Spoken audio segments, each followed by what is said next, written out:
Hello mga ka-DIY, welcome ulit sa ating YouTube channel, Handilina Vlog. So, meron tayong HP na laptop. Ito yung ating i-diagnose ngayon. Meron daw problema sa startup, kaya susubukan natin. Press natin yung power button.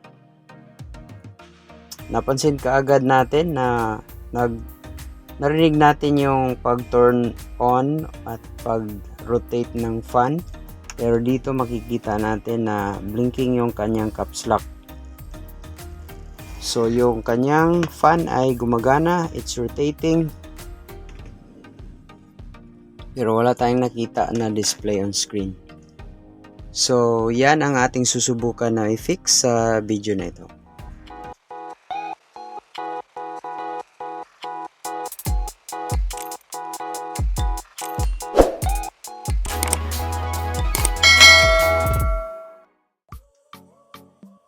Okay, so since blinking yung kanyang caps lock, ito ay isang indicator na may problema siya in terms of the startup.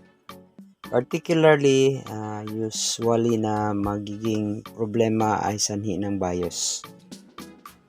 Posible na freeze yung BIOS kaya nga hindi siya nagtutuloy, hindi siya nag-display. So susubukan natin na i-fix. Press natin, long press sa power button para ma-turn off. And of course, kailangan natin i-open.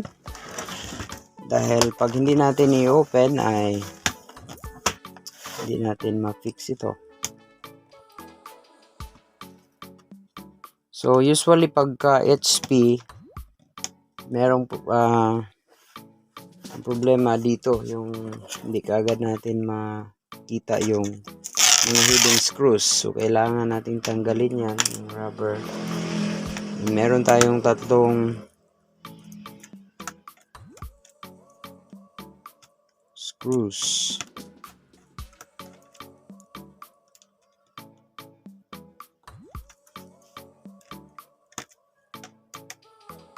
Ito pa.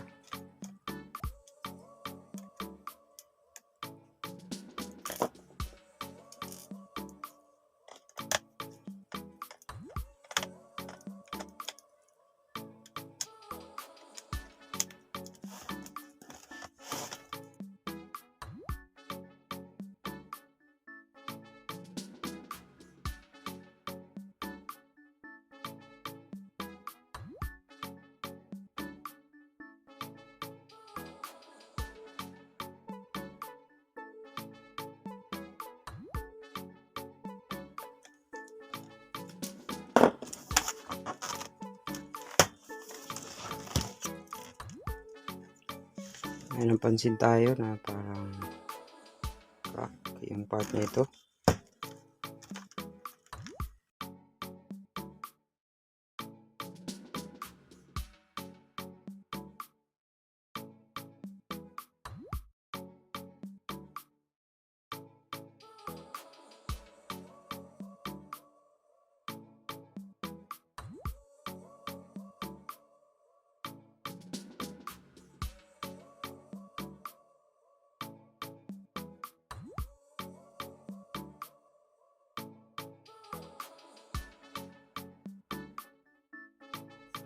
Okay, ayan. So,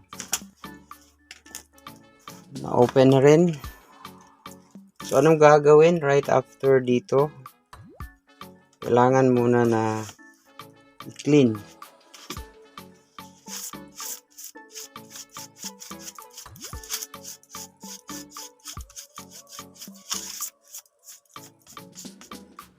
And then, para ma-reset yung BIOS, tanggalin natin yung battery.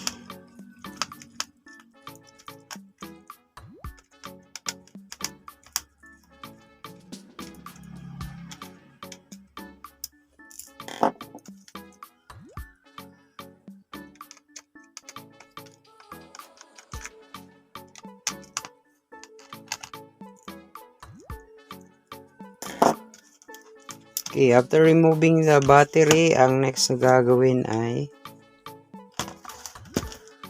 i-open natin dahan-dahan. And then of course by pressing the power, long press around 60 seconds. Ang purpose is para ma-reset siya.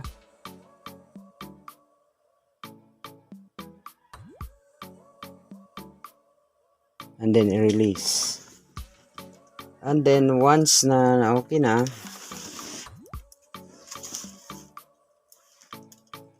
lilinisin na rin natin yung kanyang memory. So the memory is 8 gig yung kanyang dito. So ibalik natin yung battery.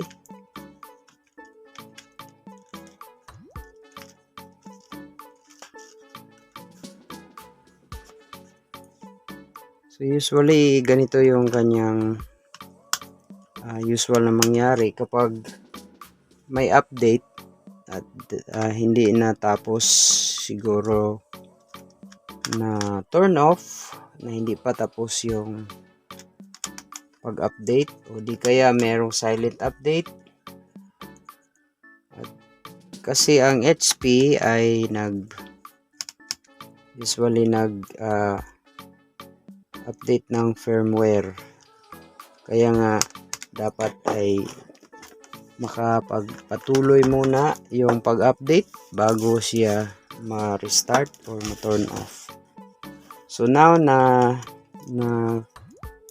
tapos na natin yung pag-reset,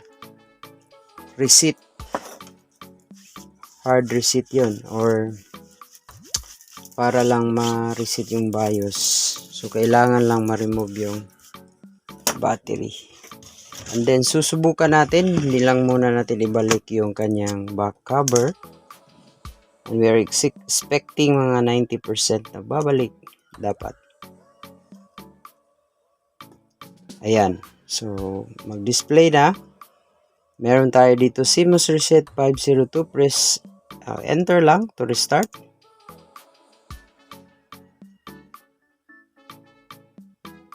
Then hintayin natin at saka kailangan mag-observe tayo, mag-expect tayo 90%. So tutuloy na talaga yan. So yan po ang pinaka madaling paraan na ma-fix natin ang issue sa pag-start up. So nakikita natin na okay na, pero para matiyak natin ay kailangan natin na i-restart. So makikita naman natin kung merong update dito, pero wala. So shutdown muna, then titiyakin natin na gumagana na talaga bago ibalik natin yung back cover. So na turn off na, then press the power button. Okay, bumalik na.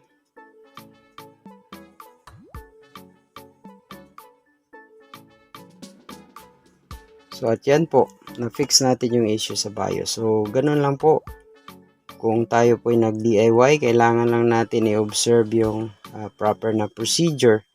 Basta kapag HP, usually yun ang mangyari. So anong pwedeng gawin para maiwasan ito? See to it na updated yung ating Windows operating system. At saka natuloy dapat yung kanyang pag-update. Hindi natin dapat i-turn off. Kung meron pa tayong nakita dito, once na i-click natin yung power, dapat ay wala nang yung option na update and restart or update and shutdown. So dapat gawin lang muna natin yan na or itutuloy lang talaga. O kung nag-start na siyang nag-update, kailangan talaga ay natuloy. So yan lang po. Success yung ating pag-fix. Gustuhan mo ba ang video ito? I-click ang subscribe button, i-like and share din sa iba.